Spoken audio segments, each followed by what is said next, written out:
Okay, so what is it that you want to grow in your container? And, I use containers and raised beds interchangeably, as you can probably tell, because I feel the rules are the same. But I do like to see different pictures of what people do with raised beds. Answer your two questions of what to grow in your container. What do you like to eat? And does the sunlight meet those needs? And so if you have full sun in the spot where your container is, you're only limited by your space. You can really grow whatever you want. Whether that's tomatoes, peppers, cucumbers. They may require more space, but they also require full sun. Greens and onions require less space, so you don't necessarily have to worry about limiting your salads or your onions. But if you have at least 4 hours in the sun, you may think that that's not a lot, but there are plenty of things you could grow with a lower amount of sunlight. You can still grow a ton of different types of greens. Your Swiss chard, your kale, your spinach for your cooking greens.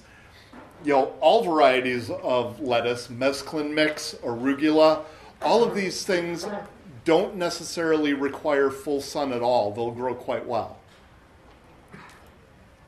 So here's some different areas where deep roots can actually help you with your container growing.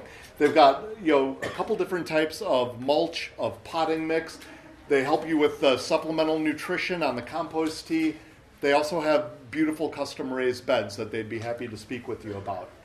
I know Estelle mentioned the seedlings and seed sales, so that's going to be going on at Good Earth Greenhouse in River Forest. And these are varieties that I help them pick out for, that I actually have had great success with for growing in the Midwest. So if you're looking for tomatoes, peppers, squash, we've kind of gone through and picked varieties that are disease resistant, grow well in the Midwest, and they're actually pretty cheap. So, something to think about if you want to start anything from seedling, Good Earth will have them. Before you leave the pest discussion, Uh-huh. talk about squirrels. Specifically, what? Squirrels eat all the tomatoes. It's true. Red. If they're red. No, the green ones too. Well, They I've take had, one bite and they leave it. It's true. And I used to have these 100-foot-long rows of head lettuce, and the deer would walk by and take a bite out of the middle and move on to the next one. So, what's that? Oh, I'm sorry. One thing that I've heard people doing when they have bad squirrel problems with their tomatoes is they grow green zebras. And green zebra is a variety of tomato where the skin is green, but it's as sweet and as good as a regular tomato, and the squirrels don't care about them. So just something to think about there. And they're on the seedling sale. Yeah, and they're on the list. And that seedling sale, this is a clip right off Deep Roots' website. What's the name again? Is what now? The tomato? Oh, green zebra. Yeah, and there'll be different names, but it's a large slicing tomato that has darker green stripes on a light green tomato. What about the yellow tomato? That one I would think the same thing would apply, but I haven't heard feedback on that, but it seems like it would make sense. Well, there is a workaround for the red ones, too, that works. Well, tell me what you know. Well, when it's just ready to start getting red, I put a paper bag over it and the squirrel can't see it. Yeah, that works. Yeah. Estelle had said that something she's done is when the tomato starts to get ripe, she'll put a paper bag over the end of it and just so the squirrel can't see it. And if you're growing big slicing tomatoes, it might be worth it. Here's the Deep Roots website, for anyone that wants to copy that down and see what they have available for you. Let's see.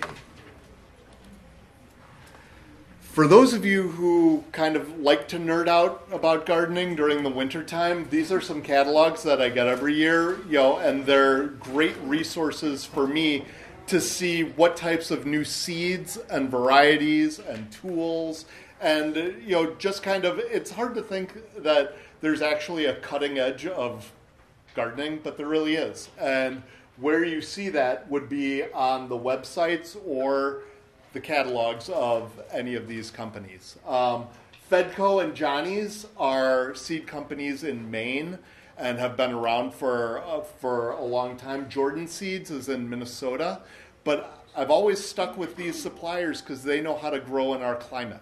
And so the products that they sell are relative to Chicago. Relevant, I'm sorry. Please. One other thing to touch upon that combines the seed issue Mm-hmm.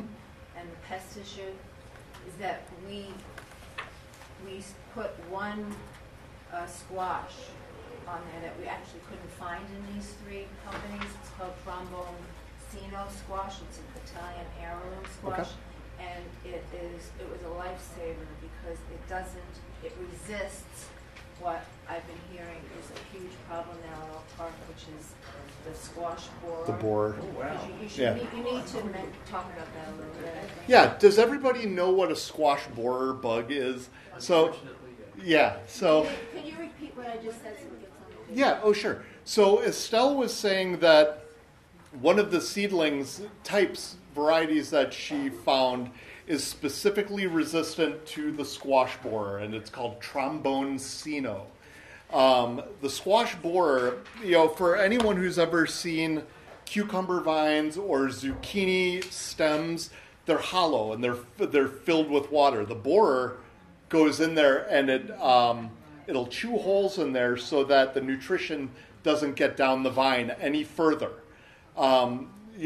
This is a variety that has some type of resistance to this particular bug. Maybe it doesn't taste good to the bug. I don't. It's hard. The Okay. stem is very solid and very hard, and there's no place for it to get into. Okay. How do you spell the name? Trom. Okay. Tromboncino. Yeah. Okay. Thank you. Was that okay? Yeah. Okay. So, just to say again. Trombon. It's actually on this list that was passed around. Okay. Oh, Please. what's an organic way to keep those squash spores away? Because I just stopped growing zucchini and stuff. Okay. So the easiest way to do it is to get what's called a row cover. And it's a very thin fabric that while the plant is developing, you would only need to keep the row cover on the plant for a short amount of time, a couple weeks, and then the plant's strong enough. So, is that right? Yeah. So once it gets big enough, the row... They generally don't bother them. Usually these plants that end up getting attacked by bugs, it happens pretty early on. When the plant is strong, the bugs go for the path of least resistant. They'll find someone else's plants that are easier. So, please. Putting an extra dose of compost tea on right when you plant the seedling makes them stronger too. Mm-hmm. Yeah, compost And we do tea. have compost tea on the store also, in addition to the other. Which is nutrition. So You should repeat what I said so. So Estelle was saying that compost tea, as you're planting the plant, is just a shot of nutrition. As you're planting the plant, it's always a good idea. My grandmother, who came over from Lithuania and had a ridiculous garden in her backyard, said that you had to bury a fish head with every tomato you planted. It was the craziest thing I ever heard, but she had great tomatoes, and as I understand it now, it was just nutrition. And so think of the nutrition of your plant as it's a baby, as you're planting it. Whether you add compost tea, some type of amendment so that it gets started on the right foot. It can't hurt. Could you also talk a little bit about why compost tea is kind of different than other amendments because it has the microbes in it? Sure. And how the microbes are critical to the absorption of the nutrients? Yeah, is everyone here familiar with what compost tea is? Okay, so picture you had a pile of compost, really well broken down, kind of feels like dirt, it's real fluffy. if you were to take a handful of that compost and put it like in a lady's stocking and kind of make a tea bag out of it, let it soak in water for a day or two, the water would turn brown. You've essentially made tea out of this compost.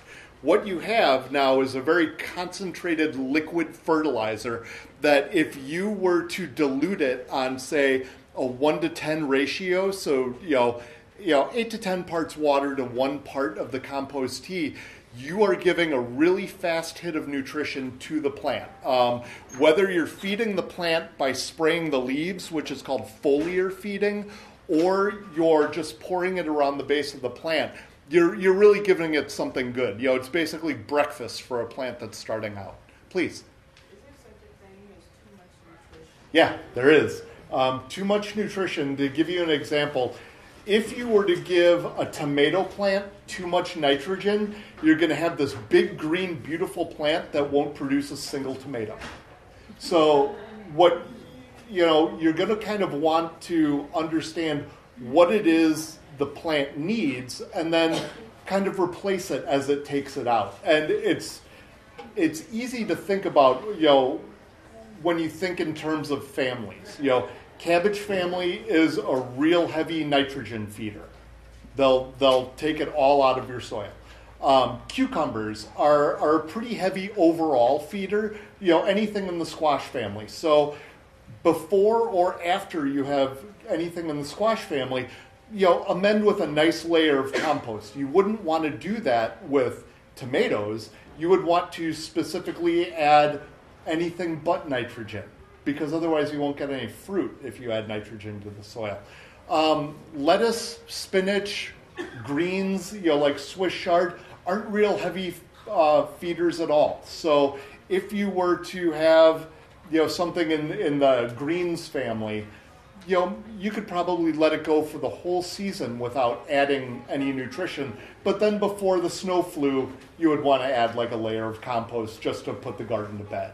So the heaviest feeders that you have out there are cabbage family and squash family are the big ones. So does that make sense to everyone? Does anyone want to? Please. Going back to the soil.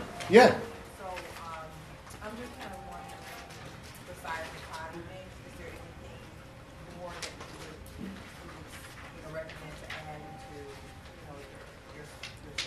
Sure. And I think when you go to the home goods store or the nursery or whatever, if they tell you that it's an appropriate mix for a container or a pot or something, you should be good for that first season. You should have everything you need. But if you're going to keep that soil mix in there for the following season, I would probably add compost, which you could buy from Deep Roots, you could buy at a home goods store, maybe like an inch or two layer, after you're done harvesting. So I have 8-foot long boxes. Cool, yeah. So I think that's where I started off. I think I started off with potting mix. Okay. So I think I'm on this is season 3. Okay. And so at the end of last year, I started dumping out some of it. I wasn't too sure. I didn't take all of it. Sure. And so I'm just wondering, now maybe adding the compost or. I would do that. Yeah, I mean, have you ever had any disease issues with it? No. Okay, then I wouldn't be too hasty to get rid of it, because that's nice soil mix. But if you add to it to kind of replace what's taken out, yeah, compost is great for that. Yeah.